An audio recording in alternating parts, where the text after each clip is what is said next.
pela oração. De nada. Pessoal, vamos começar os nossos estudos, tá? Sempre naquela mesma dinâmica. Quem quiser participar, tá? Eu quero que vocês participem, inclusive, só levantar a mãozinha aqui no chat, tá bom? Ou abrir o áudio ou escrever ali no chat, tá bom? Hoje vamos trabalhar, né, a princípio, o primeiro capítulo, só que vamos fazer um pouquinho diferente, tá? A gente vai começar o capítulo hoje e vamos terminar na semana que vem, porque hoje a gente vai discutir um pouquinho como que o Allan Kardec, tá? Ele construiu o seu paradigma espírita. E vamos entender o que é esse paradigma, o que é esse objeto de estudo que a gente tem em todos os nossos estudos, né, em todas as nossas aulas aqui, a gente tem conversado a respeito. Tá, então, o primeiro capítulo, né, antes da gente adentrar o primeiro capítulo, vou fazer só alguns apontamentos ainda sobre a introdução, né, um pouquinho que o Roberto já expôs a introdução da obra, né, fez até um pouquinho mais, trazendo para a gente, né, a questão sobre a história do próprio Espiritismo, né. Agora vamos especificar só alguns pontos específicos que o Allan Kardec trabalhou na introdução do livro dos Médiuns. Eu destaquei aqui, como vocês podem ver, algumas frases, né, o que ele colocou nesse primeiro texto, né, nesse texto vestibular da obra. O Allan Kardec, primeiro, né, ele parece estar feliz por estar apresentando para nós a obra, o livro dos médiuns, né, que seria, como ele prometeu lá quando ele estudou a Folha de Rosto, né, esse guia de estudo, e justamente porque se a gente seguisse, né, se a gente seguir tudo que essa obra promete, tudo que essa obra nos ensina, como ele colocou ali, né, apresentei um método, um trabalho para aquele que quiser seguir, estudar ou desenvolver o fenômeno mediúnico, a faculdade mediúnica, na verdade, sem nenhum risco, né? Então, ele colocou, assim, a vantagem de seguir esse método espírita que não ia acarretar nenhum risco caso o estudante, né, caso aquele que estudasse o livro dos médiuns seguisse realmente esse guia, né? Então ele coloca assim que ele estaria feliz, né? Ele colocou: somos felizes ao constatar que o trabalho que fizemos, né, para poder evitar o quê? Os escolhos, ou seja, quais todas aquelas dificuldades que trabalhamos, né? Que vamos trabalhar. E ele traz, né, uma dessas dificuldades que destacamos lá quando a gente fez aquela análise bem geral da obra, seria a obsessão, né? Um dos grandes obstáculos, um dos grandes problemas que a faculdade mediúnica poderia trazer e acarretar ao médium. Então, ele traz esse método seguro para nós e ele fala: olha, estou feliz por estar apresentando, né, uma coisa que, como o Zé Roberto falou na semana passada também, essa situação, né, essa situação que, por exemplo, as instruções práticas, aquela obra que veio antes do livro dos médios, que já trabalhamos, né, que comentamos sobre ela, não trazia essa preocupação, né? Ele não tinha o intuito de nos trazer um guia seguro, mas sim o objetivo daquela outra obra, qual que era? Trazer um vocabulário, né? Trazer a linguagem, elaborar a linguagem da ciência espírita. Não era exatamente nos trazer esse guia mesmo, como ele prometeu lá na Folha de Rosto, como a gente já trabalhou. Então, o Allan Kardec aqui ele coloca a felicidade que ele tinha para apresentar para nós, né, este guia extremamente completo. E depois, né, mais adiante, como eu coloquei ali, ele vai acrescentar ainda na introdução, ele já colocou isso de forma bem sucinta lá na Folha de Rosto, como a gente analisou, e agora ele escreve, né, de forma específica nesse texto vestibular. Né, ele coloca qual é o objetivo. O objetivo é indicar, né, ele coloca exatamente, né, não tem como a gente inventar aqui, né? Ele coloca: o seu objetivo é indicar os meios de desenvolver a faculdade mediúnica, né? Então, tanto quanto quanto permite as disposições de cada um, né? Vamos frisar bem isso, as disposições de cada um. E, sobretudo, né, de oferecer esse guia, né, para como que a gente vai empregar de forma útil essa faculdade mediúnica. Então, esse era o grande objetivo dele, não só apresentar para nós, né, para os médiuns ou para aqueles que se dedicassem, né, a aprofundar os seus estudos em todos aqueles fenômenos espíritas, né, mas também aos evocadores, lembra que nós trabalhamos também sobre os evocadores, para trazer para todo mundo que lesse a obra esse guia de como eu desenvolvo a minha faculdade mediúnica e quais são os fenômenos espíritas que estão ligados à minha faculdade mediúnica. E também, né, como que eu emprego, né, qual é a finalidade, por que eu vou, né, por que eu tenho que desenvolver, né, qual é o objetivo, qual é essa maneira útil que eu posso empregar minha faculdade mediúnica. Então, a obra também se preocupa com esse objetivo. Eu coloquei ali, né, para a gente frisar, né, o que seria essa disposição de cada um. O Allan Kardec vai ter um capítulo, né, sobre o médium, né, onde ele vai falar exatamente sobre essa questão da faculdade mediúnica, quando ele vai definir, né, o que é o médium. Então, aqui só trouxe o comentário, né, justamente porque ele coloca essa observação, né, de acordo com a disposição de cada um. O que seria essa disposição de cada um?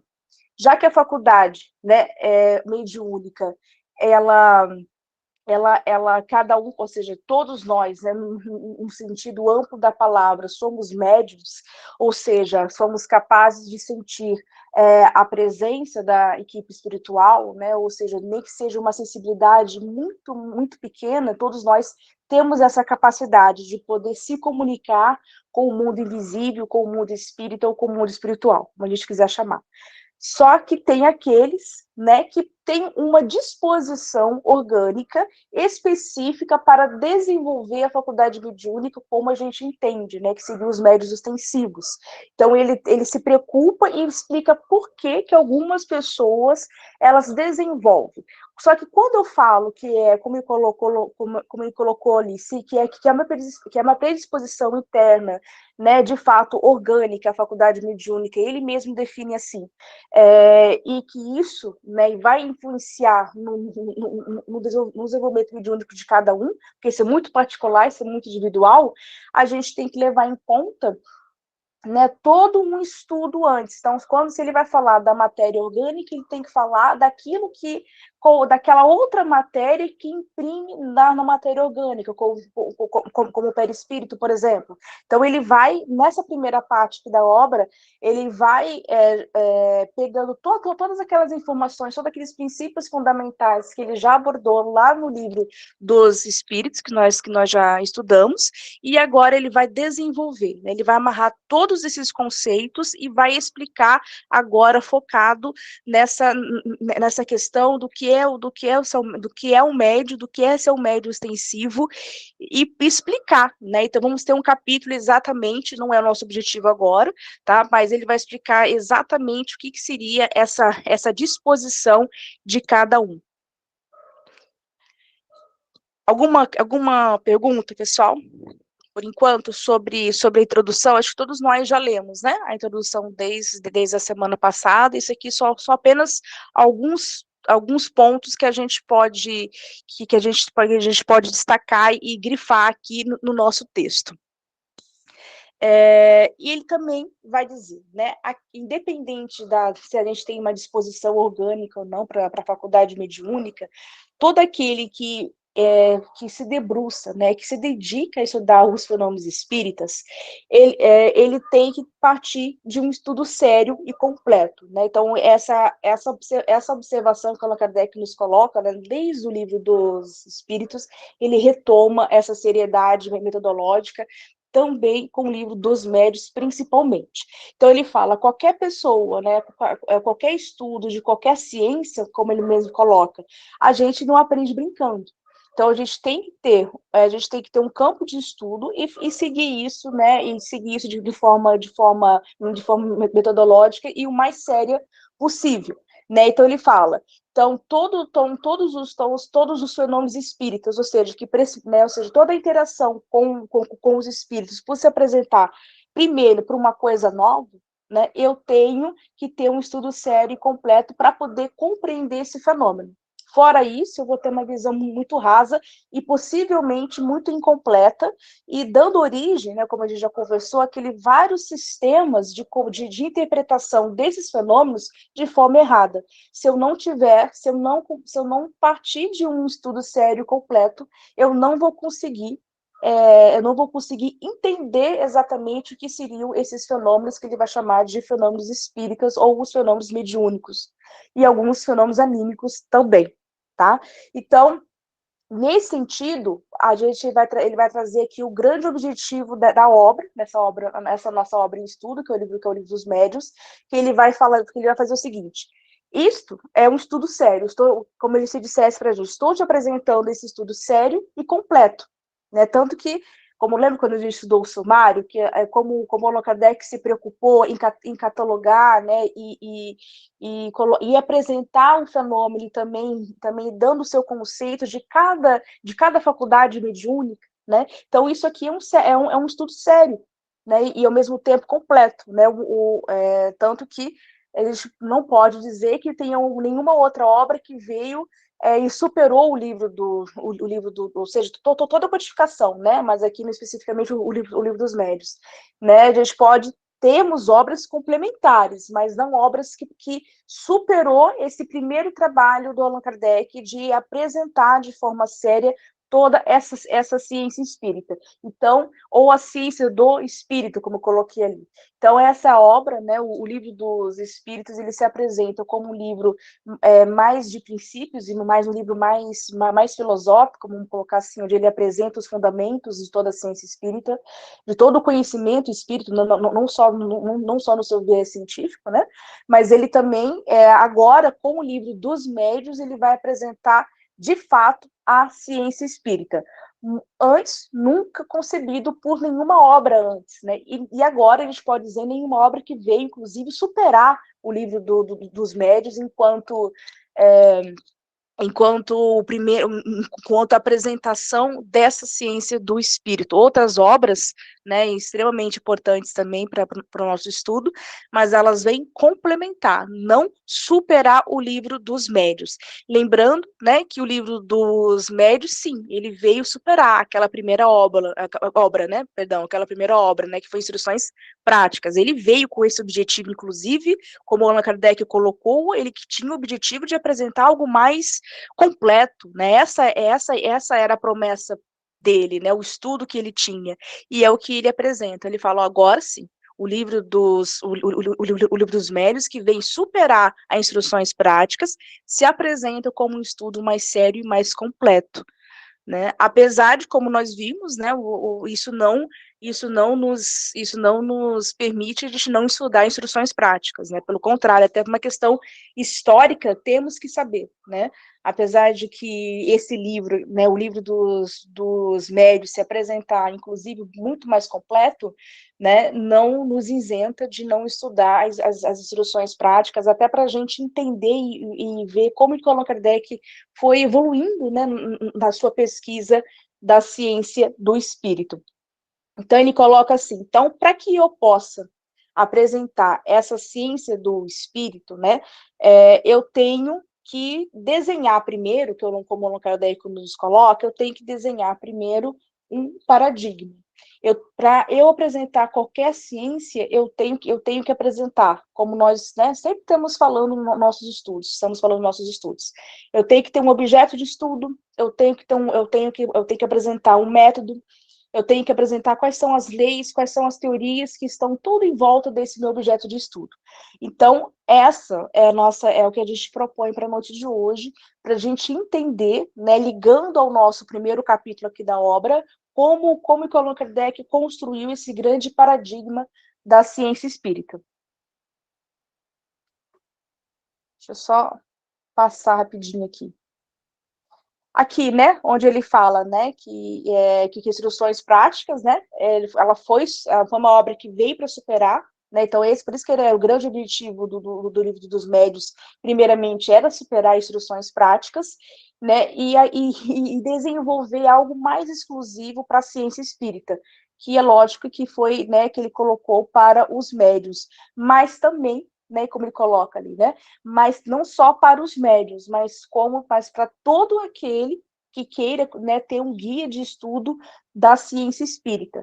Ou seja, todos aqueles que estão ligados à comunicação mediúnica, por exemplo, não só o médium em si, mas ele colocou, mas como eu coloquei ali, né, para todas as pessoas que viessem, né, se dedicar de alguma forma à prática mediúnica, né, não só o médium em si, né? Então ele retoma novamente o que ele falou lá na folha de rosto, né, que nós estudamos, ele retoma, falando, ele frisa novamente que não é um livro somente para o médium, não importa se é um médium extensivo ou não, mas todo aquele que se dedica ao estudo da ciência espírita.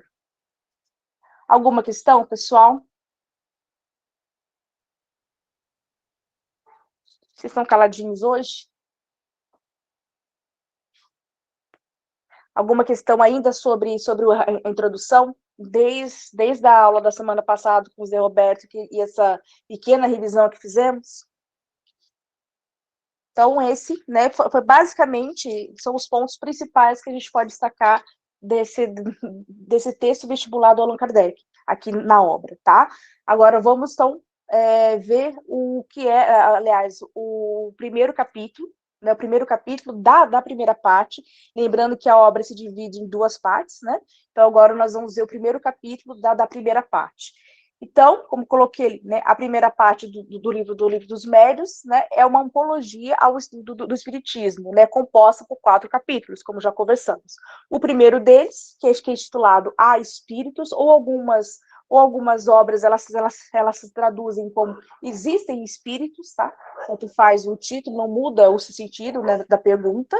E é o que a gente vai agora começar, né, a comentar sobre esse primeiro capítulo e vamos terminar na semana que vem.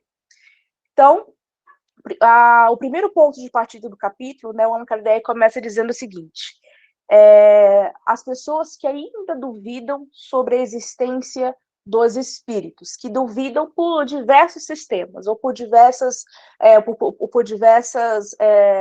alguns pontos de partida, não importa, mas que elas duvidem, né? Ou porque elas não acreditam que não há nada além do corpo físico, né? Não importa a corrente de pensamento ou filosófico que você participa, mas ele parte do princípio, assim, se aquele que normalmente duvida, né, que os espíritos existem, né, que há uma alma, né, ou seja, algo que prevalece além do corpo físico, ele vai falar o seguinte: essas pessoas elas relutam a crer em sua existência porque elas ignoram o fenômeno, ou porque elas não sabem, né? Elas não, ou seja, essa ignorância aqui no sentido que elas desconhecem as causas e as leis que regem este objeto de estudo aqui, que no nosso caso é o espírito. Então, a principal causa de alguns acreditarem que os fenômenos espíritas, eles não existem, e por isso, justamente porque os espíritos não existem, decorrem porque elas são ignorantes, porque elas não fizeram aquele estudo sério e completo. Por isso que elas vão asseverando essas premissas, justamente porque elas não têm conhecimento de causa, vamos colocar assim, né? Então, foi essa primeira, o Allan Kardec, ele começa o primeiro capítulo dando um puxão de orelha, na verdade, né? Olha, você está me dizendo que os espíritos, eles não existem porque você é ignorante, porque você não teve, né, a paciência e o cuidado, né, a disciplina, o método de percorrer, né, desde o livro dos espíritos, né, ele fala, olha, começa a leitura pelo livro dos espíritos, para depois, ou seja, você primeiro vem do princípio para depois ir para a prática, né? E para o fenômeno, ou seja, para a análise do fenômeno. Porque se eu for analisar o fenômeno e eu não tenho as minhas lentes corretas, ou seja, eu não tenho os meus critérios estabelecidos, eu vou olhar esse fenômeno de forma errada. Então, por isso que eu vou começar. Isso não existe, isso é do acaso. Lembra que nós estudamos aqueles sistemas? Isso aí é porque é um músculo do médium, né? Que por acaso por acaso deu um puxão para cá, lembra? Aquelas outras teorias, ou porque isso é uma questão do diabo, né? Então, são várias inferências que eu posso fazer, justamente porque eu ignoro. E muitas, né, e justamente por eu desconhecer as causas, né, as causas que regem esse fenômeno, esse objeto de estudo, eu vou colocar todos esses fenômenos, desde as mesas girantes, os médios que psicografam cartas, não importa se é feito inteligente ou se é feito físico, tá? Eu vou colocar todos esses fenômenos, tudo num bolo só, e eu vou elevar ele, como a gente colocou ali, ao maravilhoso e ao sobrenatural. Porque é mais fácil em vez de eu me debruçar e percorrer um estudo sério completo, é muito mais cômodo e mais fácil eu falar, não, isso não tem lógica, isso é do maravilhoso, isso é do sobrenatural. Né? Então seria muito mais fácil. Justamente, né, muito mais fácil do que eu parar, estudar, empreender um estudo sério e completo, como ele nos coloca, né? O Allan Kardec tenta fazer esse combinado com a gente, por isso que eu comecei falando e destacando alguns pontos do texto do texto introdutório, né? É como se ele fizesse um combinado, ele está fazendo um contrato com a gente, olha, vamos fazer um estudo sério? Vamos fazer um estudo completo? Né? Porque justamente para a gente afastar primeiro essas premissas que não têm fundamento, elas são rasas, né? Dizer, os fenômenos espíritas, eles são sobrenaturais, isso é do maravilhoso, né?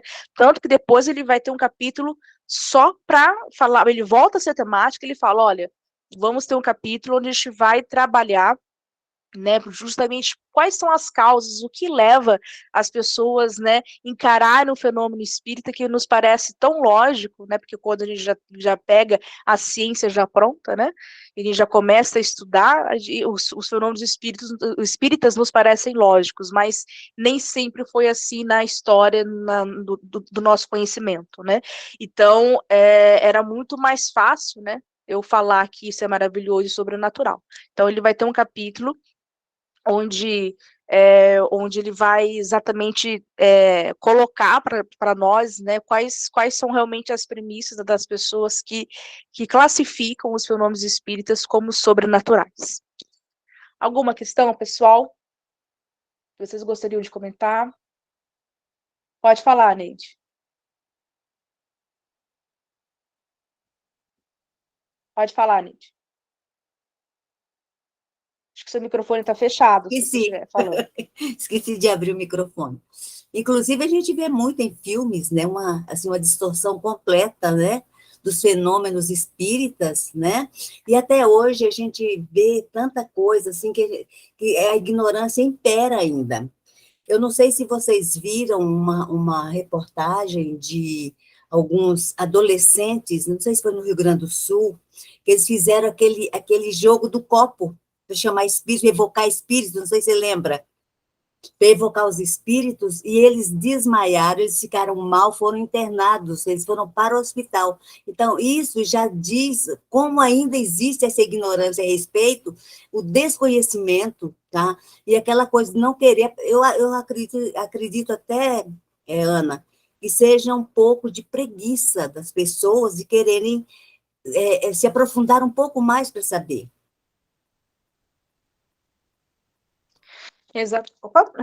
Exatamente, Neide, né? As pessoas, como o Allan Kardec também fala isso, né?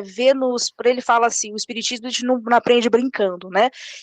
Muitas pessoas vê nos fenômenos espíritas, né? Inclusive é um dos sistemas que ele classifica como uma brincadeira.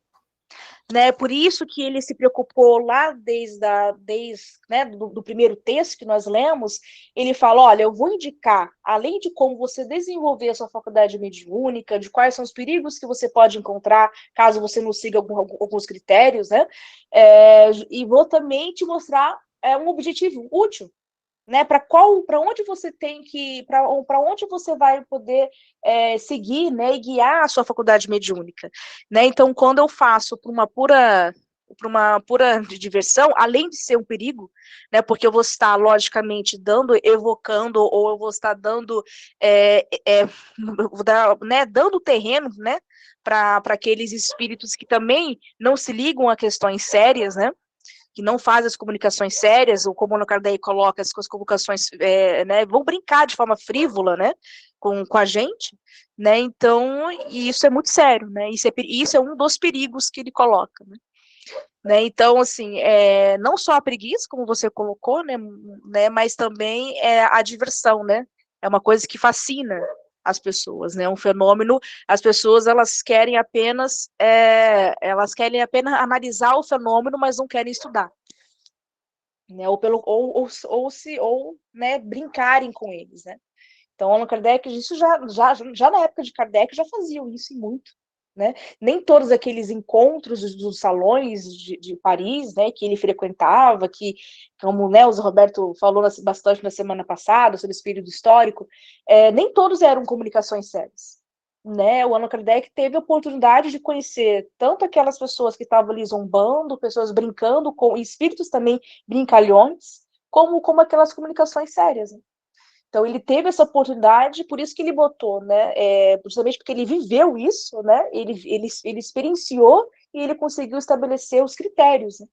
Como que, né? Ou seja, que tipo de comunicação que é séria, que tipo de comunicação que é uma brincadeira, o que é frívolo, o que não é, né? Então, ele se preocupa, e isso está no livro dos médiuns também, né?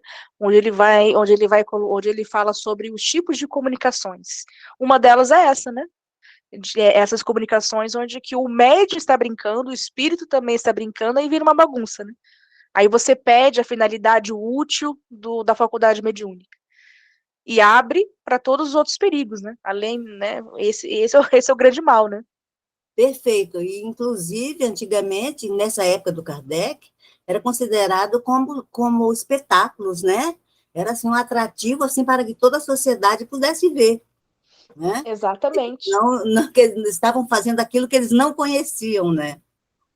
Exatamente, né? E o Allan Kardec, pelo contrário, né? Ele depois, um dos critérios que a gente tem no livro dos médios, e ele fala, olha, gente, todos os fenômenos, aliás, todas as comunicações mediúnicas, elas devem ser guiadas e trabalhadas em recinto fechado, em trabalho fechado, né? As pessoas que estão ali, elas precisam estar capacitadas, estudadas, né? Não pode ser jogado assim, né? Então, eu tenho que ter certeza que o que eu estou trabalhando em uma mesa mediúnica, ele também está com um objetivo sério ali, em busca de uma seriedade, né? Então, também essa foi uma das grandes preocupações do nosso Allan Kardec. Pode falar, Sérgio. Talvez caiba aqui, né, naquela consideração que a Ivone fez uma vez, dizendo que o desenvolvimento da mediunidade dela nunca aconteceu numa mediúnica, era fora da mediúnica. Ou seja, né, a partir do momento que ela vai se desenvolvendo moralmente, é automático, né? Então, não adianta a pessoa ficar, porque você pode ficar numa mediúnica a vida toda, numa mediúnica não séria, não se desenvolver moralmente, né? Você jamais vai fazer um trabalho Das de excelência. consequências, né, da influência moral do médium, né? Ela dizia assim, na mediúnica eu trabalho como médium, agora o desenvolvimento é a minha vida. Sim, é porque a Ivone, né, o Chico, esses médios, eles têm, vamos colocar assim, uma performance mediúnica muito diferenciada, né? Sim. Muito diferenciada. Eu tenho certeza que se Allan Kardec tivesse contato com esses, de algum lugar, lógico, ele estava em contato, né? Porque ele é um dos responsáveis, inclusive, de forma, né, espiritual. Mas se ele estivesse, né, enquanto Allan Kardec aqui encarnado ainda, né, se fosse contemporâneo de Chico, de Ivone, eu acho que ele ia ter outras edições do Livro dos Médiuns, inclusive, né, de catalogar esses tipos de médios totalmente diferenciados, que eram médios que não só tinham esse comprometimento orgânico, mas enquanto missionários, né? Sim, Ou eles porque às vezes, viviam isso. porque às vezes, claro que a prática mediúnica é importantíssima, né? Tem que ser feito corretamente, mas, veja bem, às vezes a pessoa tem um comportamento todo complicado na vida pessoal dela, né? E, e vai lá no horário certinho, tudo, mas não vai adiantar, né? Porque ela tem um problema ali mesmo, né? Com ela mesma, que precisa ser Sim. resolvido. Não só o médium, né? Todos nós, né? Porque esse é o nosso objetivo. Se a gente for pegar não só da ciência espírita, mas da doutrina espírita, né? Se a gente for falar que o grande objetivo dela é nos trazer, né, uma transformação moral, né? Então, todos nós, independente se estamos na prática mediúnica, independente se estamos trabalhando no campo de divulgação, na infância e juventude, qualquer campo de trabalho que um centro espírita, que o movimento espírita nos oferece, né? Então, todos nós temos essa obrigação, né? Da busca dessa grande reforma íntima, né? E os médios, principalmente, né? Porque se a gente não se cuidar, a gente vai estar sempre mal acompanhado. Sim. Não é? Exatamente. E aí nós não vamos ser um bom instrumento. Com certeza. Né? O Allan Kardec fala que principalmente os médios, não porque eles são bonitinhos, né? Mas justamente porque, ou melhores no trabalho, né? Ele é melhor que o palestrante, é melhor que o instrutor de um curso. Não é isso. É porque os médios, justamente por eles, muitas vezes, né, como a gente fala, né, usualmente, são ostensivos, então eles têm, né, Sérgio, essa questão essa influência maior. A influência dos espíritos em nossas vidas é um princípio, todos nós temos e sofremos, né? Somos médios no sentido amplo do termo, mas os médios sofrem muito mais influência e tem que tomar mais cuidado, né? Tem que andar mais na linha, né? Eu brigo sempre que as pessoas, principalmente no atendimento fraterno, a primeira coisa que a pessoa pergunta é: será que eu sou médium? A pessoa vai com aquela curiosidade. Ele já quer psicografar um livro, quer se tornar importante, né? Ou ele quer falar com o médium, né? E, na verdade, o que acontece? De repente, a gente vem sem essa possibilidade como proteção, porque, você está me entendendo? Talvez eu preciso desenvolver uma outra atividade, e se eu tivesse com essa possibilidade orgânica, talvez eu não conseguisse, talvez eu tenha muito adversário, que eu ainda preciso resolver com eles, né? Então, são coisas que a gente não sabe, né? Exatamente, né? Para você ver como o fenômeno ainda é algo que atrai muito as pessoas, né? Quando as pessoas adentram a casa espírita, né? Atendimento fraterno, você falou, né? Quase todos os atendimentos fraternos que eu faço, não sei se é uma coincidência ou não, as pessoas falam: olha, eu quero falar com o médium da casa, me dá uma carta, né? Enfim. E não, às vezes eles perguntam para a gente, né? Você vê espírito, é curiosidade, né? Quando você fala que não, eles ficam decepcionados, quase vai embora, porque é o fenômeno. Exatamente. E quando você fala, então, que não, para saber se você é médico, você precisa ficar aqui, participar da casa, estudar uns 3 ou 4 anos, aí ele não volta mais, porque ninguém está disposto a isso. Ele quer resolver a situação já, ele quer ser o Chico agora. Né? O Chico amanhã não serve. Exatamente, né? Mas todo mundo quer ser o Chico, mas ninguém quer passar pelas dores que ele passou, né? Aí, né, nós temos os direitos e os deveres, tem os dois lados, mas ninguém quer ter os deveres, né? É verdade. E suportar o que o Chico, como a Ivone também, como você começou a falar da Ivone, também passou, ninguém quer a vida deles, né? Então, mas é bom para a gente pensar e refletir, né? Sim, porque não é simples, veja bem, você pega uma mediúnica de desobsessão, que a Maria que está aí já participou, provavelmente. Poxa, o médium sofre ali, não é? Por mais treinado que o médium seja, determinados irmãos que aparecem lá, você precisa segurar a cadeira, senão o médium ele não consegue, né, se manter parado. Então, é difícil, né? Então, o médium tem dificuldade, né? Tanto é que não pode dar muita passividade na sequência. Então, tem uma série de coisas. E no dia a dia, então? Se ele não se educar, ele vai sofrer. Exatamente. Né? Se ele não seguir todo esse guia aqui, né? Que o Allan Kardec nos coloca, com certeza ele vai sofrer muitos perigos, né? E sofrer dores também, né? Perfeito. Não é fácil. Pessoal, voltando aqui ao nosso primeiro capítulo, tá? Então, nesse primeiro capítulo, Allan Kardec começa né, dá esse puxão de orelha de nós, né, olha, você quer, vamos parar com essas premissas ignorantes, vamos começar a falar que o espírito não existe, né? Ele falou, ó, se você já acredita, né, se você não crê no sentido assim, de você não consegue nem conceber, nem de forma racional, a existência do mundo espiritual ou do espírito, né? Por isso a pergunta, há espíritos? Existem espíritos? Então, vamos parar a conversa por aqui, né? Porque a gente primeiro tem que ter um ponto de partida. Então, ele parte desse ponto de partida que há a existência dos espíritos, ele mesmo coloca, né, ele começa a falar sobre a existência, sobrevivência, usa o termo alma muitas vezes, ou seja, termos que ele já era conhecidos, né, como eu coloquei ele, de forma universal, pelas correntes anteriores, né, que ele, né, diferencia, né, o espiritismo do espiritualismo, mas ele usa muitos dos termos justamente para se fazer entender, né? Então ele parte dessas, né, inicialmente desses termos, olha, a alma, ele não vai chamar, por exemplo, aqui de espíritos no início, né? Então ele vai falar assim, olha, vou partir dessas palavras que todo mundo conhece, mas vou trocar essa roupinha. Lembra? Vou pegar esses mesmos conceitos que o espiritualismo já trabalhava de forma, né, de forma universal, de forma geral, mas agora eu vou começar a fazer uma ciência desses termos.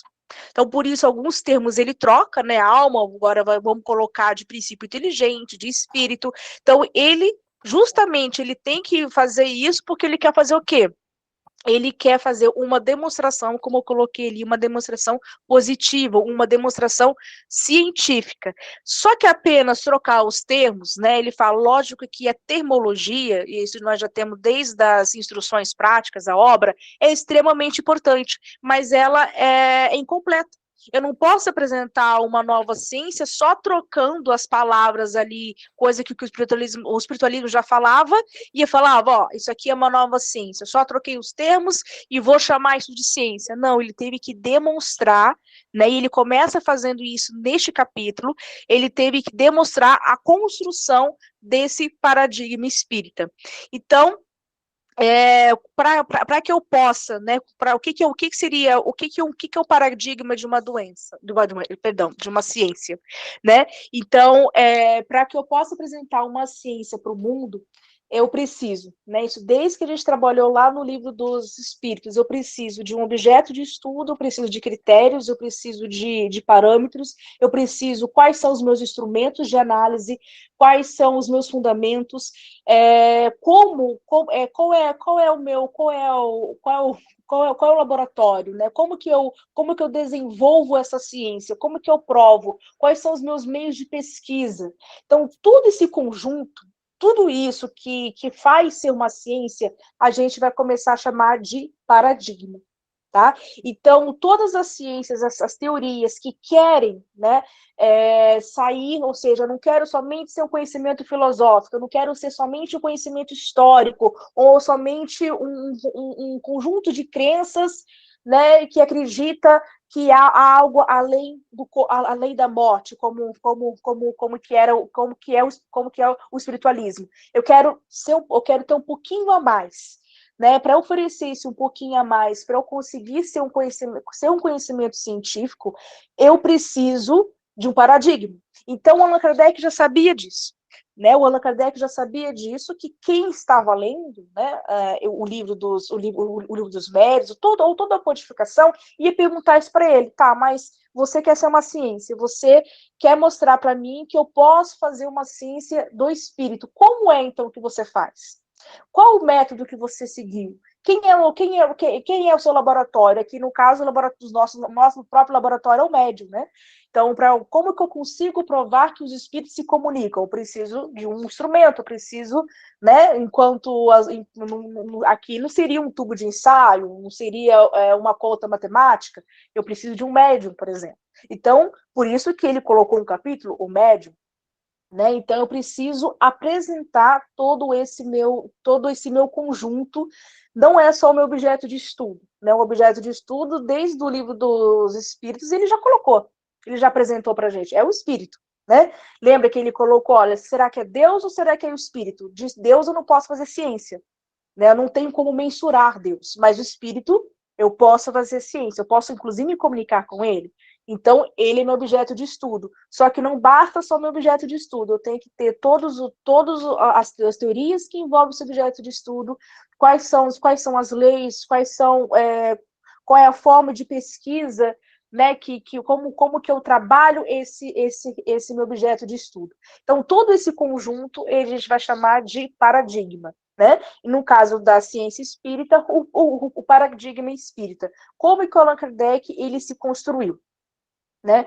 Então, o espiritismo ele é uma ciência que que parte da observação de fenômenos, né? Então, quais são os instrumentos quais são as minhas lentes, quais são os instrumentos, como que eu vou observar esse fenômeno? Então, são as primeiras perguntas que a gente pode colocar aqui, né, que o Allan Kardec ele vai apresentar ele vai dar todas as respostas a todas essas perguntas, né? Apesar de que a gente não vai encontrar assim, o Allan Kardec não escreveu assim, por exemplo, o objeto de estudo do Espiritismo é o espírito, e o seu paradigma é o espírito, mas isso. Não, isso aí são interpretações, né, análises que a gente tem que fazer, né? O Allan Kardec deu um trabalho para a gente, deu tudo mastigado, né? Alguma coisa a gente tem que fazer, né? Então, são construções de pensamentos que a gente faz, que a gente consegue observar a partir da análise dos textos do próprio Allan Kardec, né? Então, o que seria, né?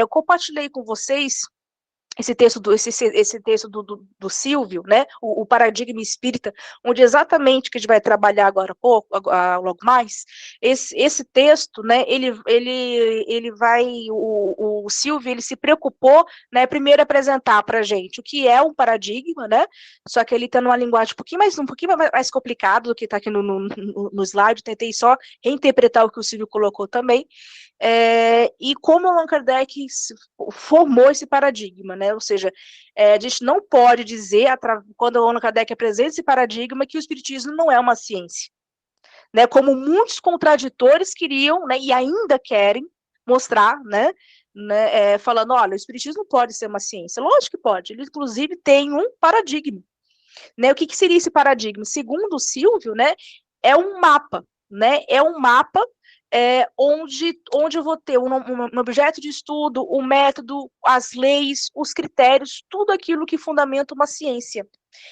E o Silvio, né, ainda vai um pouco mais, ele fala assim, olha, o espiritismo, inclusive, né, ele conseguiu construir um paradigma tão bem feito que até hoje, né, não temos nenhuma ciência que tenha o mesmo objeto de estudo, ou seja, outra ciência que vai estudar o espírito de uma outra base, de um outro paradigma, isso não existiu até hoje, né, nenhuma outra ciência para bater de frente com a ciência espírita usando o mesmo objeto de estudo.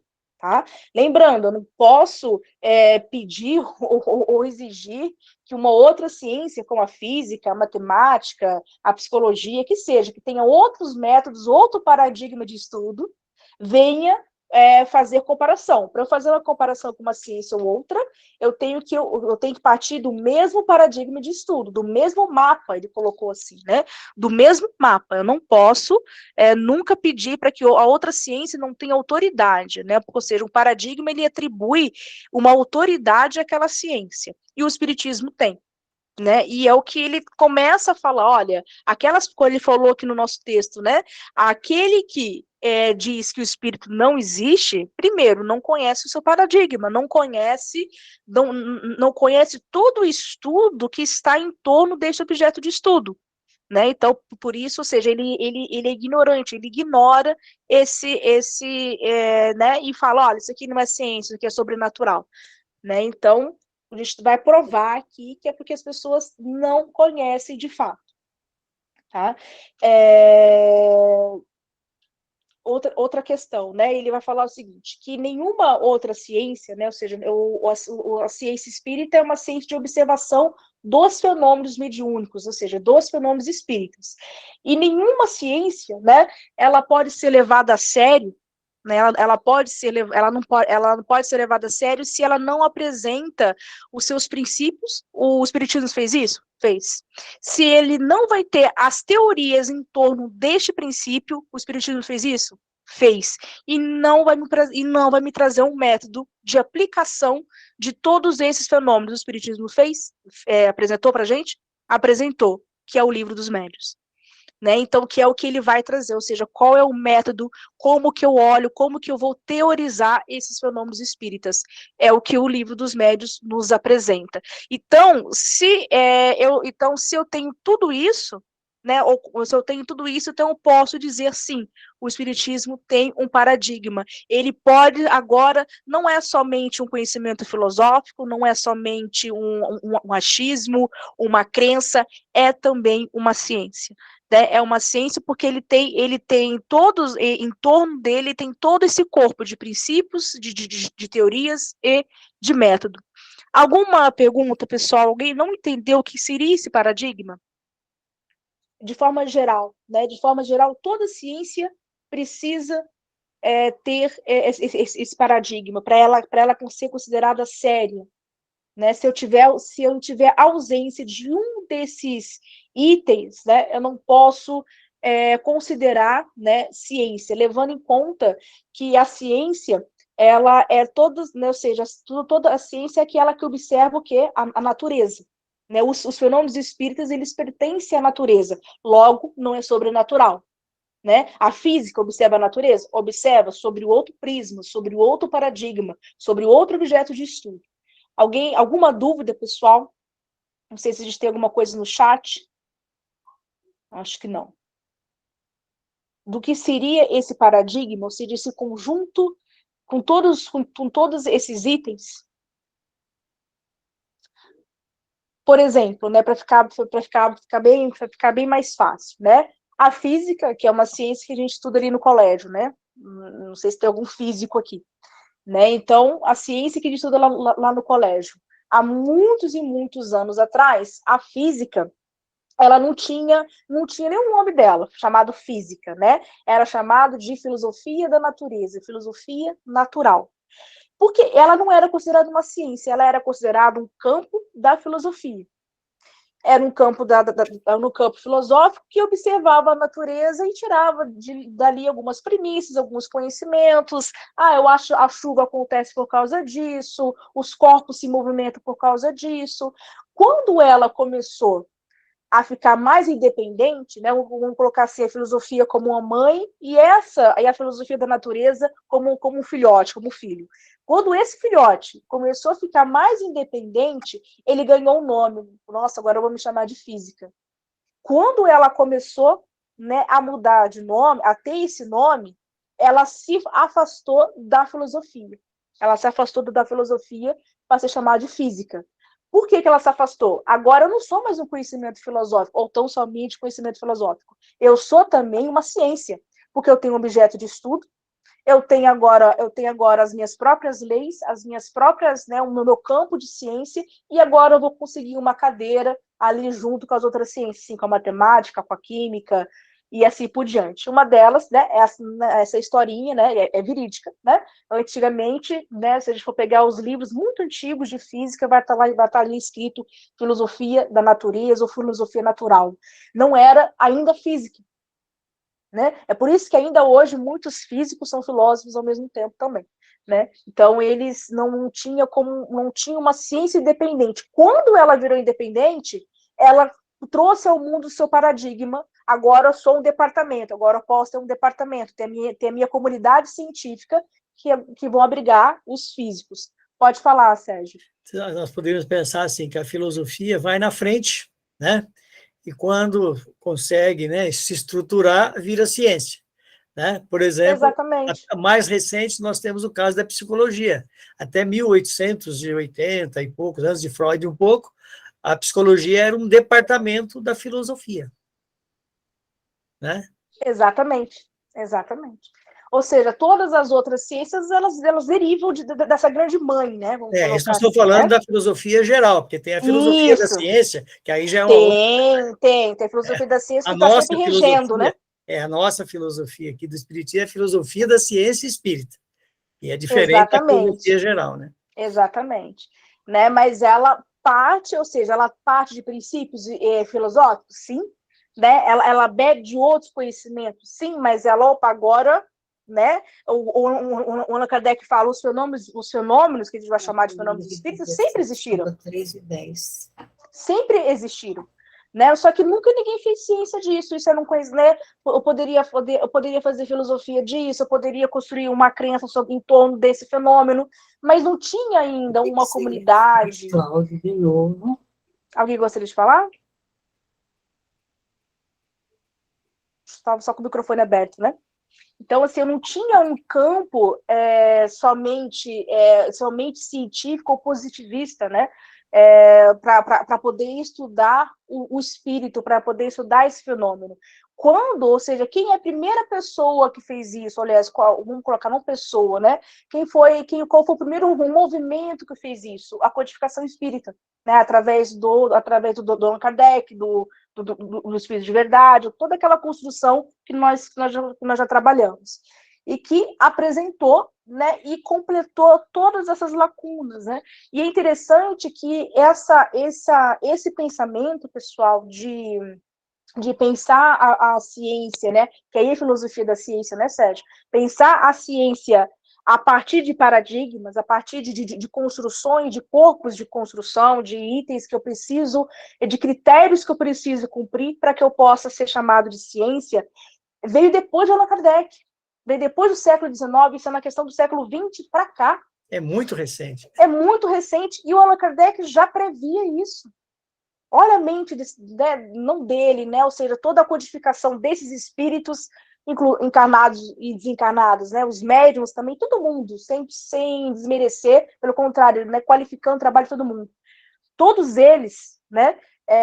Pensaram muito antes, ou seja, já traziam um modelo de ciência para nós bem contemporâneo. A gente pode dizer. Ele usa, inclusive, a expressão positivar, né?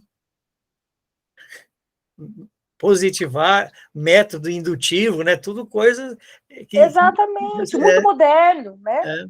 Para a gente, é antigo, isso aí é uma questão lá do início do século XX, mas para ele era futuro. Né? Então, se a gente fica analisando, parece que a gente está vendo um artigo de um acadêmico agora. Sim, da UEL, do qualquer físico, qualquer, né, cientista. Inclusive, né, Ana, historicamente, você tem aqueles 2 métodos que você deve falar aí, mas só para não dar não é um spoiler, é só para falar. O método dedutivo é de Aristóteles, antes de Cristo. O Sim. método dedutivo, o método dedutivo é de Aristóteles, o indutivo é de Francis Bacon, que é depois do Renascimento ali. Exatamente. Né? E ele usou logo esse. Não é que interessante? Exatamente, né? Então, assim, ele consegue, né, olhar, né, até desses autores, desses filósofos que são brilhantes, ele consegue ir até a compreensão acima. Pode falar, Zé Roberto. Só para ajudar você e o Sérgio como estão falando, é muito importante, tem um livro muito bom do Herculano Pires, que é Ciências Espíritas e Suas Implicações Terapêuticas. É um livro muito interessante que vai ajudar muito a nós, né, no estudo desse assunto que você está comentando aí. É um livro muito interessante do Herculano Pires. Só obrigado, Zé Roberto, pela indicação. Coloca ali no chat o nome para as pessoas. Tá, depois eu vou colocar.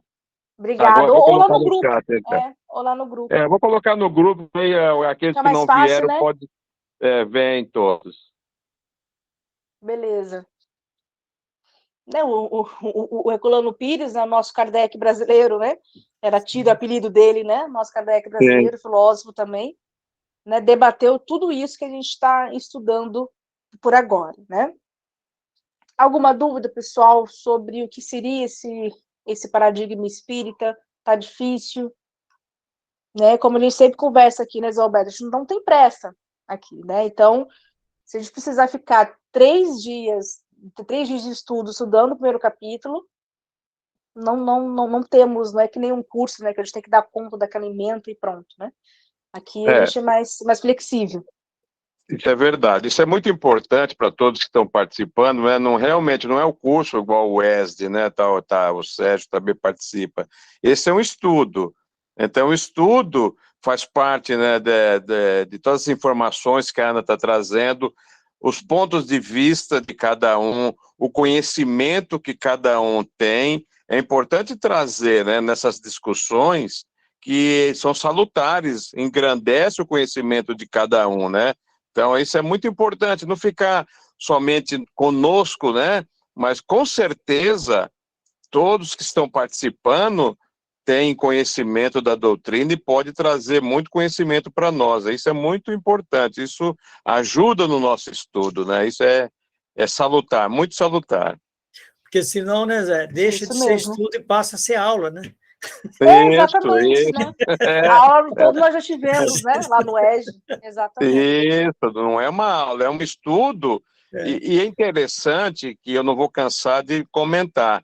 Nós aprendemos muito com esses estudos. E quando a Ana apresenta, eu tenho que apresentar, o Sérgio fala, a Neide e outros falam, traz reflexões para todos nós. Isso é muito importante, né? Isso faz parte da ciência espírita.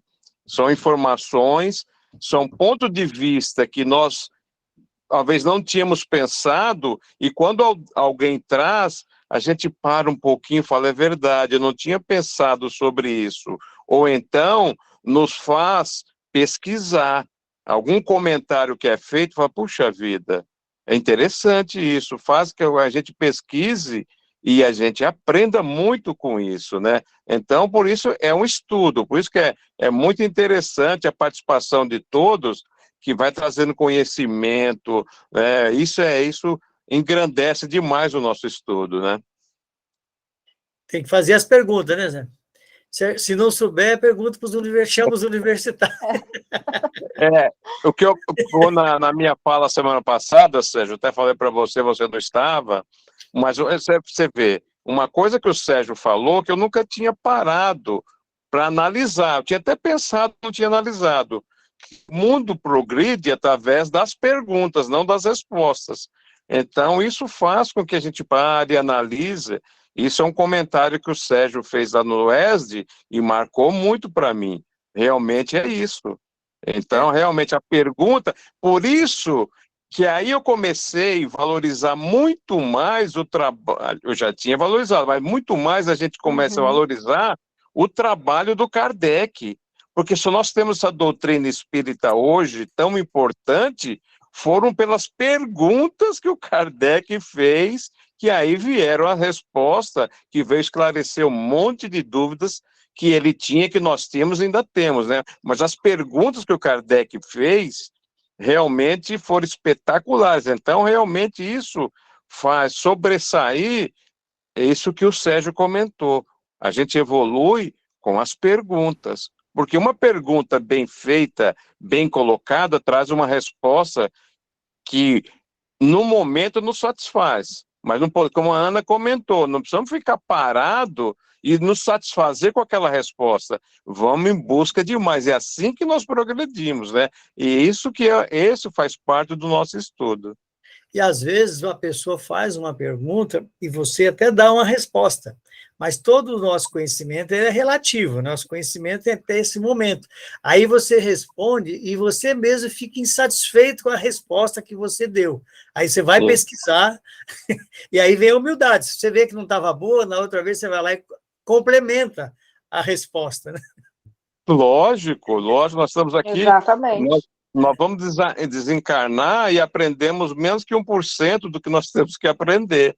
Mas então nós temos que ter a humildade realmente. E as pessoas que estão, né, Ana, Sérgio, não imagina como nós aprendemos com esses estudos, aprendemos no ESD, porque realmente é uma pergunta colocada, é uma resposta colocada, é uma dúvida que muitas vezes nós também temos. Sim. E que é aquilo que o Sérgio falou, nós temos que ter humildade, nós vamos dar uma resposta relativa e nós também vamos em busca de uma resposta mais completa. E se não estamos satisfeitos, vamos aprofundar nesse estudo para que a gente realmente fique confortável no nosso pensamento. E se nós entendermos que nosso pensamento estava errado, ter a humildade de falar, puxa vida, eu não tinha compreendido corretamente aquele ensinamento.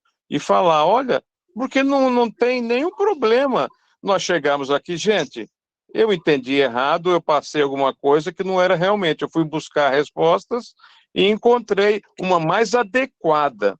Porque nós temos sempre, não tem uma resposta errada e não tem uma pergunta errada. Tem uma interpretação naquele momento diferente do que está. Nós estamos fazendo hoje, né, eu e a Ana comenta, nós fizemos já no Livro dos Espíritos, estamos fazendo o Livro dos Médiuns. Daqui 10 anos, se nós fazermos esse mesmo estudo, a compreensão vai ser completamente diferente. Mudou alguma coisa? Não. Nosso entendimento é que sofreu alteração, nós conseguimos angariar mais conhecimento e, com isso, conseguimos interpretar essa maravilhosa doutrina que é a doutrina espírita e as respostas com quais os espíritos responderam a Kardec. Então, nós vamos evoluindo no nosso conhecimento. Isso é natural. Isso faz parte da nossa evolução, do nosso aprendizado. Isso é filosofar, né? Filosofia é justamente isso, né? Fazer as indagações, porque de tudo existe, né? Viu, Ana? Só mais falar só, eu sei que eu estou tomando tempo aqui, Imagina. mas olha como que eu acho que é interessante, por que eu bato muito na gente insistir com as obras básicas, né? Por quê? Porque, veja bem, quem estava lá nas obras básicas, no mínimo, era um espírito já na escala como bom, no mínimo, né? Sim. E nós estamos muito longe disso. Então, Exatamente. é natural que, com certeza, ali é uma terra fértil, que a gente pode ali, né, e plantar, porque vai colher ali, com base nas obras básicas. Porque cada vez que você volta, você compreende mais, como o Zé está falando, por quê? Porque nós temos um limite ainda de progresso em relação a esse pessoal que há 160 anos atrás vieram aqui. Eles estão muito na nossa frente. Eu não estou nem falando de Jesus, estou falando dos outros. Né? Então, Exatamente. Por isso que a gente precisa tomar cuidado com leitura de autores aí que traz o sisteminha dele, que é uma interpretação dele com as deficiências que a gente tem. Se a gente confronta lá...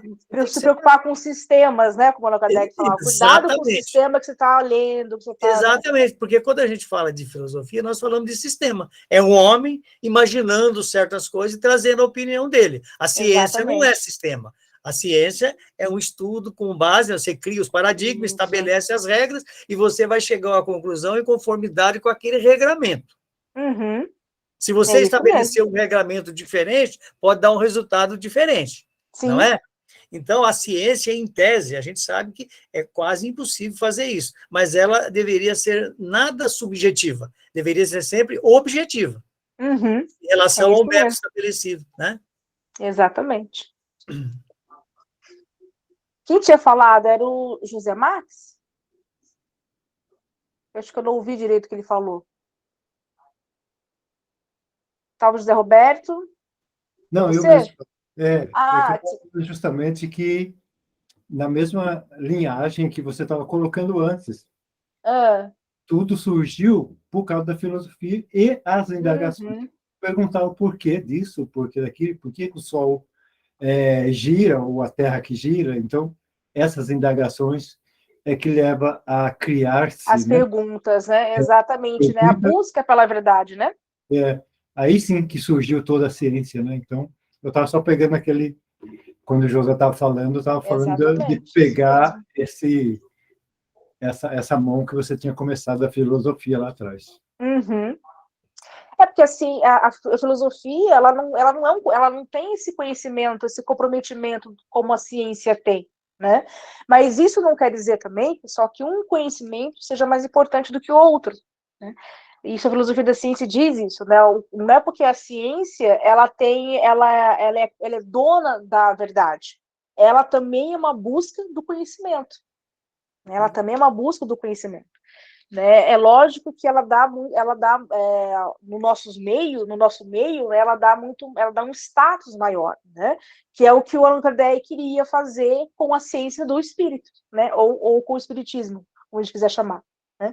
Então ele precisava construir, né, esse paradigma, que seria esse conjunto de regras, de princípios, esse estabelecimento do meu princípio, do meu objeto de estudo, porque ele queria também, né, vamos também levar esse conhecimento de forma científica, para ela conseguir, inclusive, um campo maior de conhecimento, um respeito maior, né, ou seja, a verdadeira autoridade.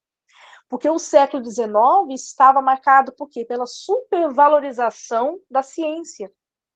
Né, ou seja, não poderia pensar, não poderia analisar, ler essa natureza com N maiúsculo, né? Ou seja, os fenômenos, se não fosse pelo viés científico. E o Allan Kardec, que apesar, né, ou seja, todo mundo é um pouco filho do seu tempo, né, ele estava nesse século, né, por isso que eu falo assim, vamos ler as obras básicas, como se a gente, vamos também mergulhar, né, lá no século XIX, que a gente vê como isso era importante para ele, né, levar o conhecimento do próprio espiritismo a um conhecimento científico, não só filosófico.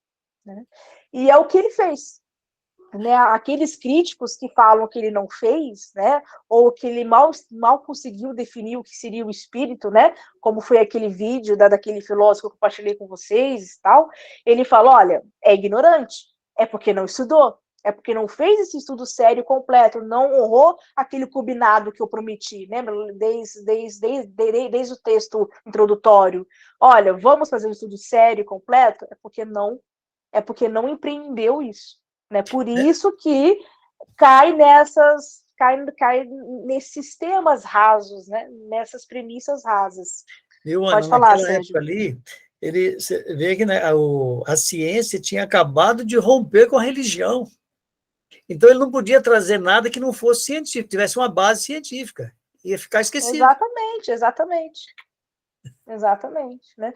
Ele tinha esse compromisso. Era uma das etapas, inclusive, que o espiritismo tinha que passar. Hoje, ele ganhou outras grandes autoridades, sim, né? Mas naquela época ele precisava passar por isso. E ele construiu esse paradigma, né? E voltando ao conceito geral, aí todas as ciências, né, ou seja, todas as outras ciências, o que tem que ter um paradigma, como a gente contou a historinha da física, né, que antes era chamado de filosofia da natureza ou filosofia natural e passou a ser chamada de física. Quando ela apresentou, olha, eu tenho, né, levantou a mão e falou, eu tenho paradigma, agora eu posso ser considerado uma ciência. E todo mundo que adere a essa mesma ciência, ou seja, os físicos, nós, né, os espíritos, todos aqueles que aderem a uma comunidade científica, eles têm que ser o quê? Fiéis ao seu paradigma. Porque se eu fizer, como o Sérgio falou, se eu fizer algo, aplicar outra regra, a partir de uma outra ótica, eu vou estar fazendo outra coisa que não é aquela ciência que eu estou filiada, não é aquela ciência da minha comunidade.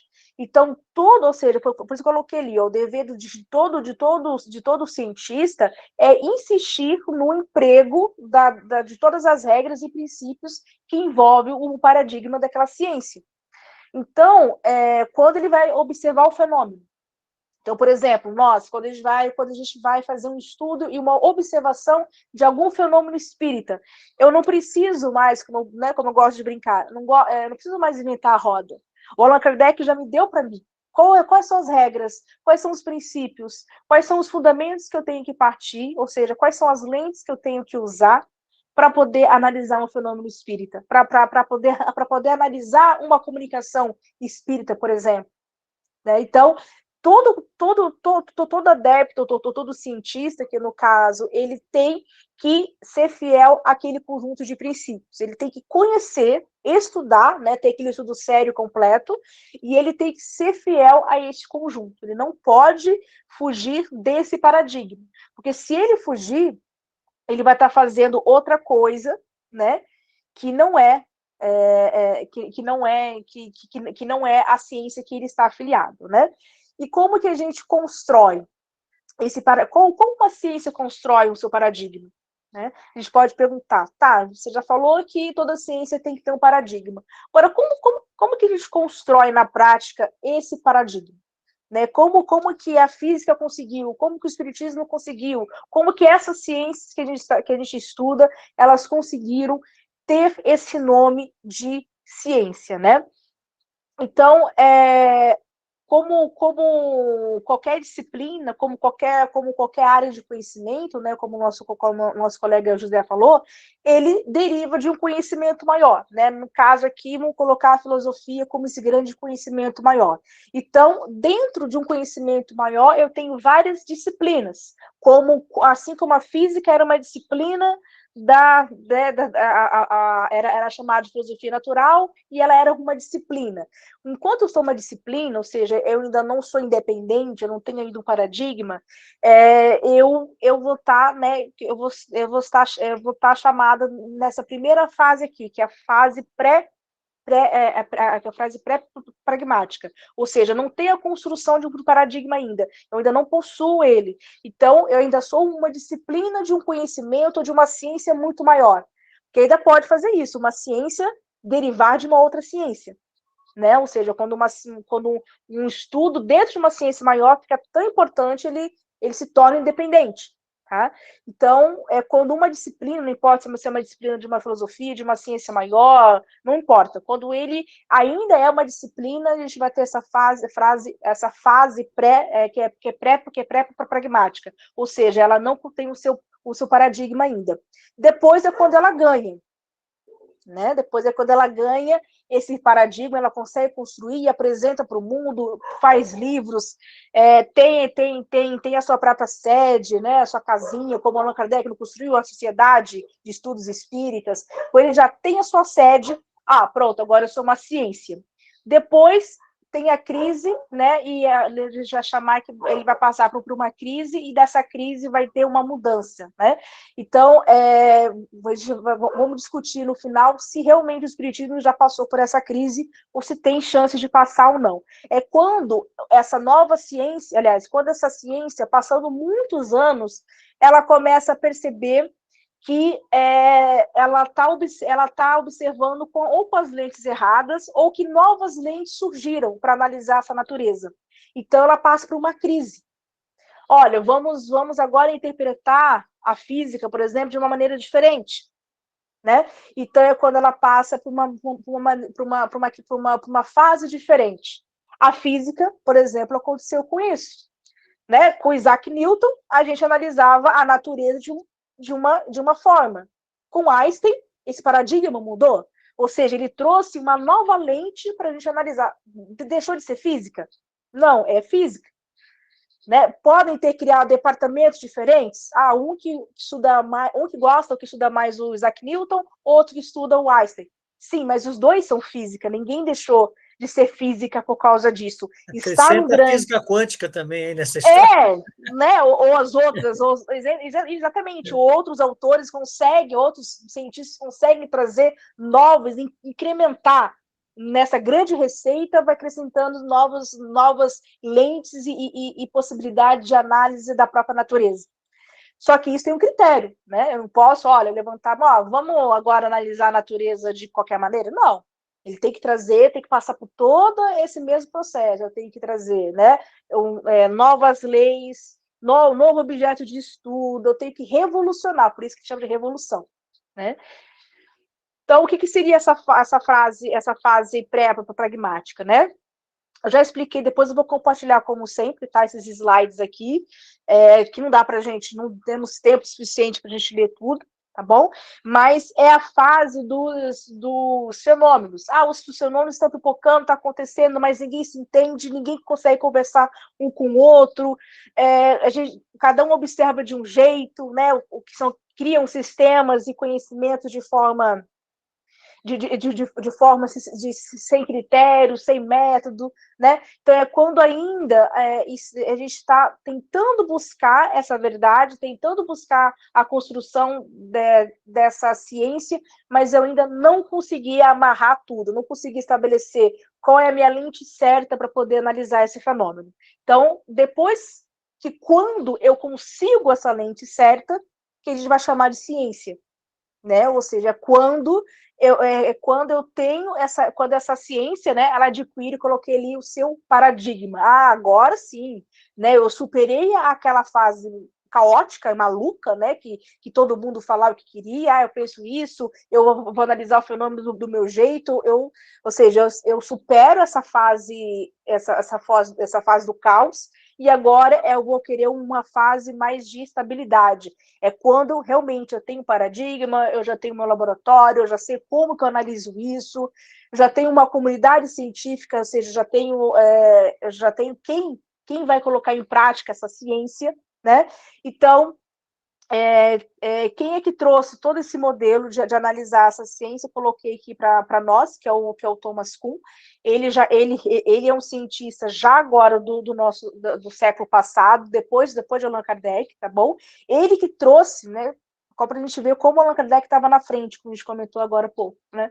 Ele que trouxe para a gente, falando, olha, quer ser uma ciência universalmente, né, conhecida e estabelecida, precisa passar por todas essas fases, né? Depois vem a crise, né? Depois vem a crise, como eu dei o exemplo aqui, né, da física.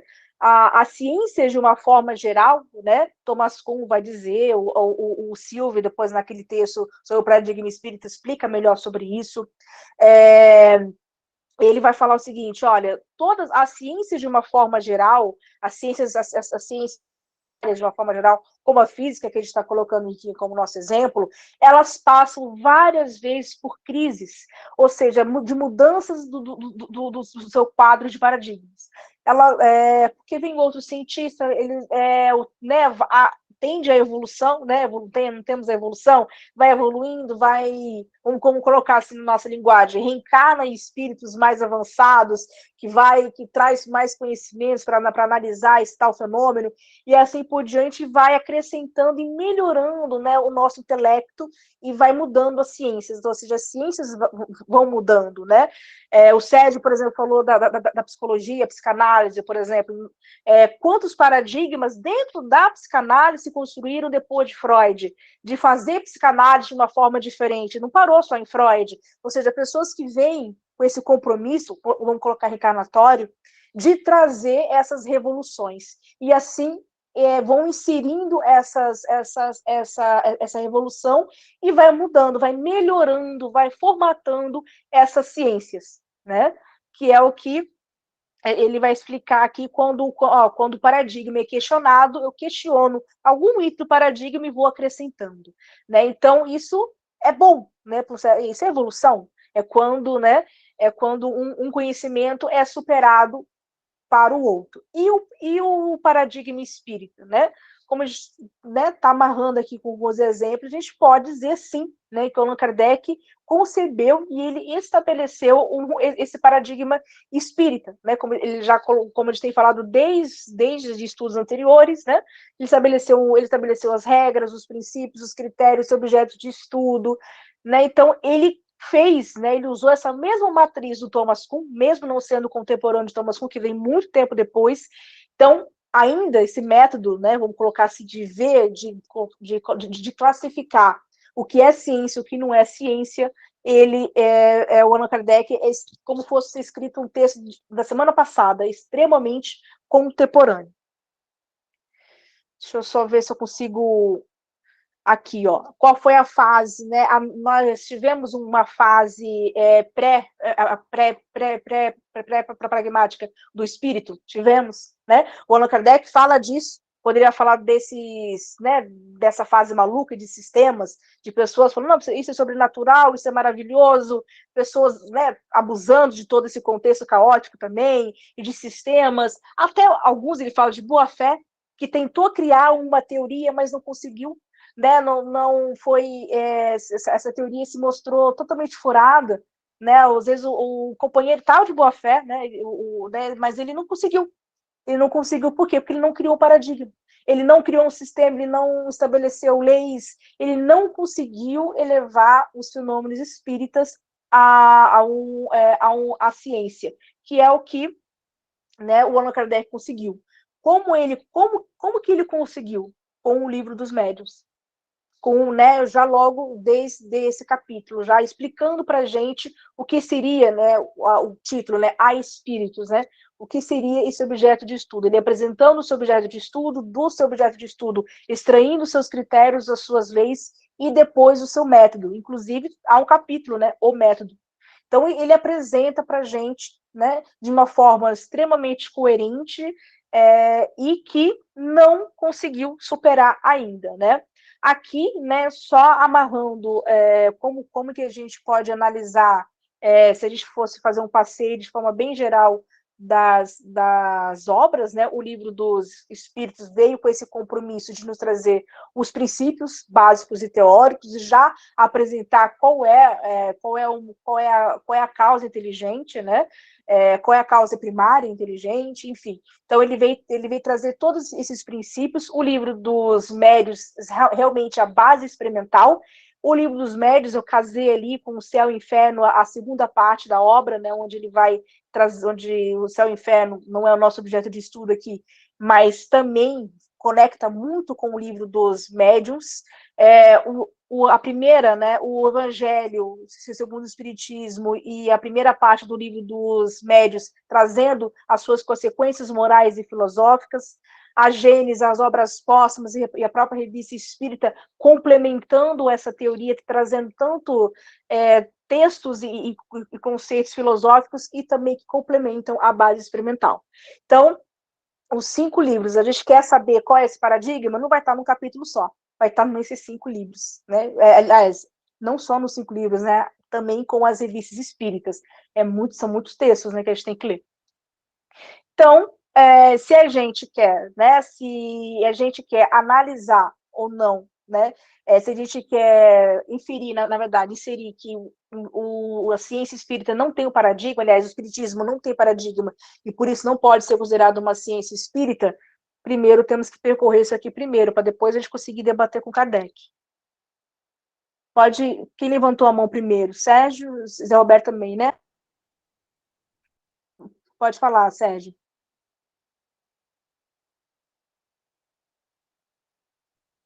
Falando que o Zé Roberto estava na frente, ele levantou a mão faz tempo. Ah, estava na frente? Desculpa, Zé Roberto, pode falar. Não, Ana, acho que foi da primeira vez. O Sérgio levantou, acho que ela ficou aí, esqueci de tirar. Foi isso. Então, o Sérgio levantou. Eu queria só fazer um comentário, né? Porque atualmente está muito comum no Brasil surgir aí algumas pessoas, movimento, né? Querendo mexer, né? Da opinião pessoal dele, né? É falta de compreender as obras básicas, né? Porque como que Kardec... Com certeza. Como que Kardec estruturou? Ele usou o método, o quê? Indutivo. O que é o método indutivo? Ele parte da prática, ele vai fazendo as reuniões mediúnicas, não é isso? E ele vai estabelecendo, ou seja, ele parte do fato para concluir. Isso é a indução, e induz a um resultado, né? Então, agora, como os espíritos não mudam, ou seja, claro que o espírito progride, mas o universo dos espíritos é o mesmo, não tem assim grandes novidades. Essas ideias novas que surgem, na maioria das vezes, são mero orgulho pessoal. Pessoa que quer, na verdade, trazer um sistema dele, coisa que o próprio Kardec não fez. O Kardec trouxe a doutrina que os espíritos apresentaram. Claro que tem a mão dele ali, né? Mas ele fez isso utilizando o laboratório da mediunidade. Então, se alguém quiser mexer, tem que criar novamente uma estrutura, né? Isso. Para fazer novamente uma avaliação disso daí, mas olha, Por isso que é difícil mexer na doutrina. É difícil, né? É difícil mexer. Será que né? Jesus está disposto a vir de novo e encabeçar uma pleiade de espíritos aí, evoluídos? Lembrando, né, aqueles, vamos colocar assim, os adeptos, né, porque a gente não, usualmente a gente não fala comunidade científica espírita, né, vamos colocar os adeptos, como o próprio Allan Kardec colocou, nós temos que o quê? Ser fiéis ao paradigma. Sim. Eu não posso tentar mudar isso. E o paradigma é o espírito vir se expor, né? E a sabedoria de Kardec é analisar, pegar 1000 comunicações, né? Ele ia analisando aquilo ali de diversos centros, nós já estudamos isso muitas vezes. Então, o que acontece? E, diante desse quadro de informação, ele estabeleceu como seria o mundo dos espíritos. Ele não tirou da cabeça dele. Exatamente. Né? E agora não pode uma pessoa... exatamente. Né? Uma pessoa chegar e falar, não, eu não concordo com isso aqui, não. Mas você não concorda como? Com quantos espíritos você conversou? Que nível que eram esses espíritos? Teve uma revisão do espírito da verdade? O que você está falando? Exatamente. Deixa eu ver, acho que teve alguma pergunta aqui no chat. Porque hoje não se refaz o trabalho de Kardec para irmos comprovando academicamente. Angélica, então, é isso que a gente está tentando explicar aqui, tá? Nós já temos esse paradigma, não preciso refazer o trabalho do próprio Allan Kardec, né? O que acontece, assim, quando a gente está falando de forma acadêmica?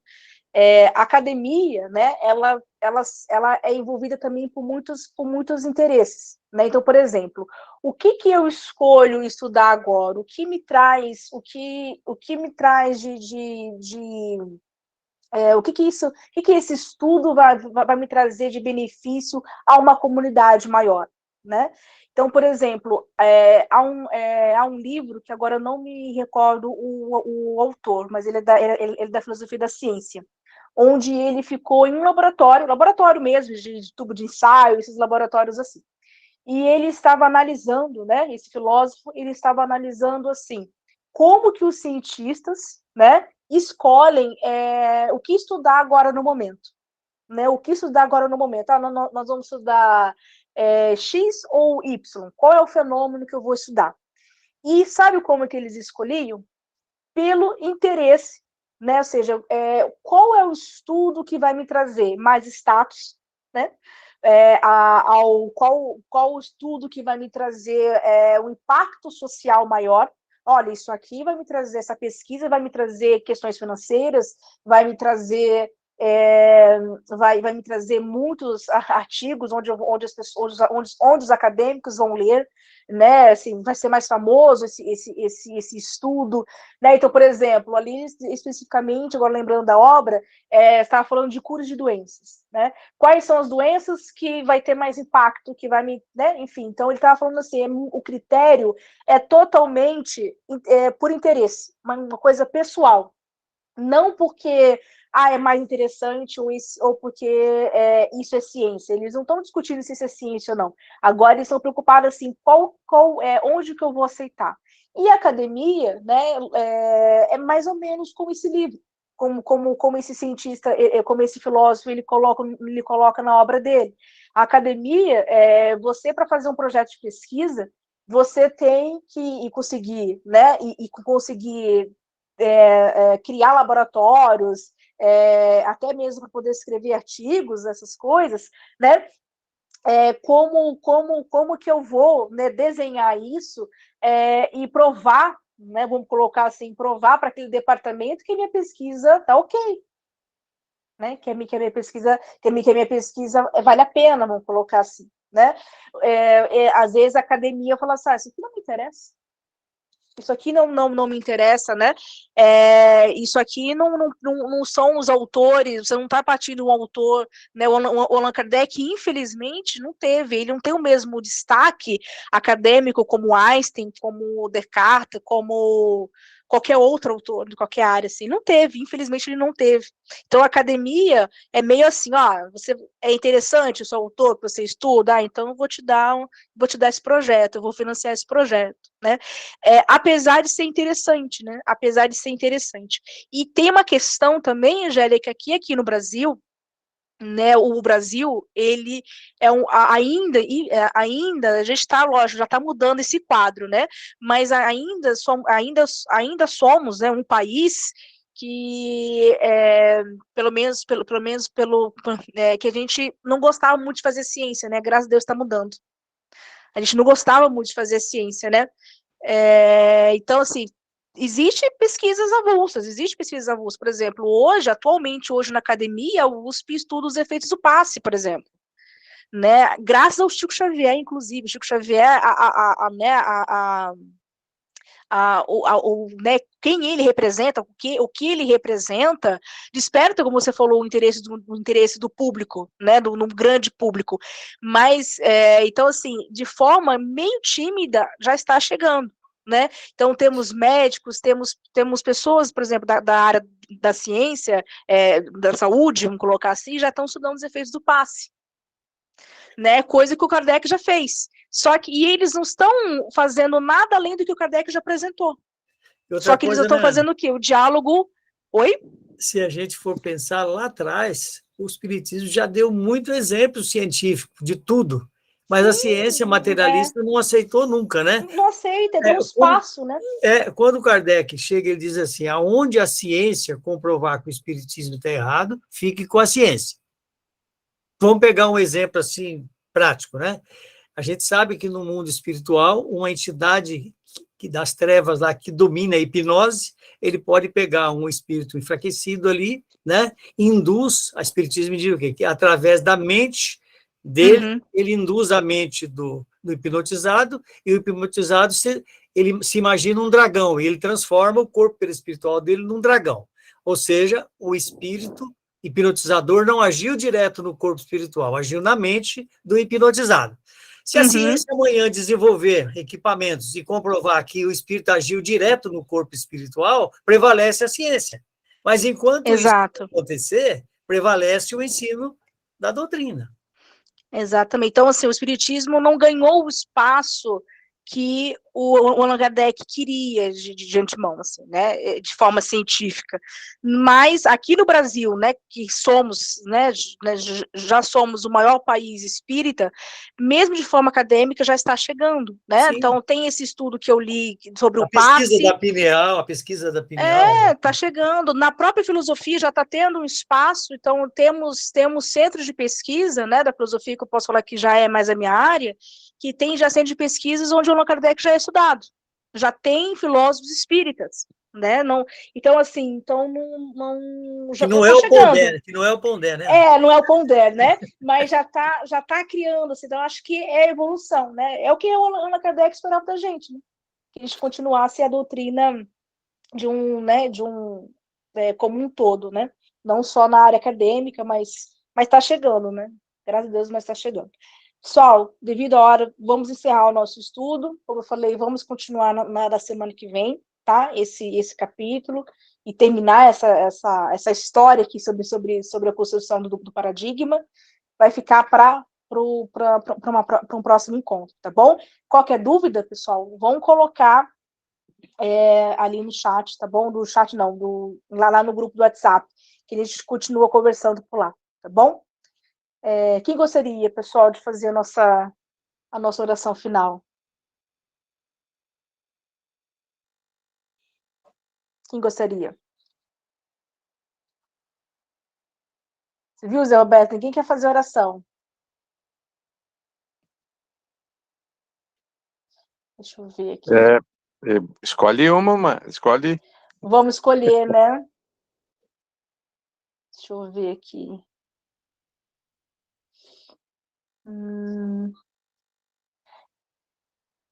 Neide, você quer fazer a nossa oração?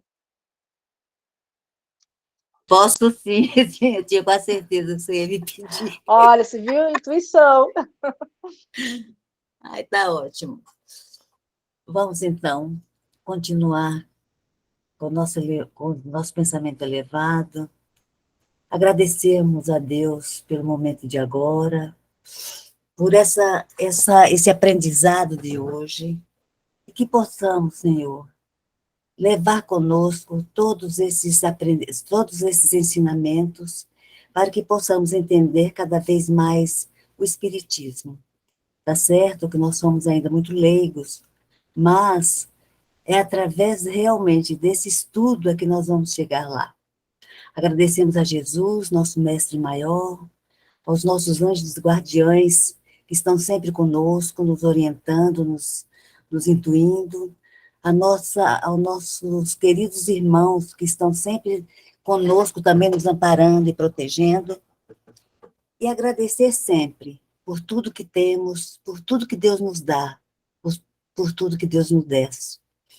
Senhor, quero pedir também por todos aqueles que não puderam estar presentes hoje, nessa reunião, pedir por todos aqueles necessitados, que hoje estão carentes de alguma forma, seja material, ou moral, ou espiritual. Que os bons espíritos possam dar a cada um deles o amparo e a proteção necessária. Obrigado, Deus, obrigado, Senhor, por essa possibilidade, essa oportunidade de conhecimento da nossa doutrina espírita. Que assim seja. Que assim seja. Obrigada, Neide. Pessoal, obrigada pela participação de todos. Uma boa semana. Boa noite. Obrigada, boa noite. noite. Boa noite. Obrigada. Tchau, tchau. Boa noite. Boa noite, Bom gente. descanso. Boa noite.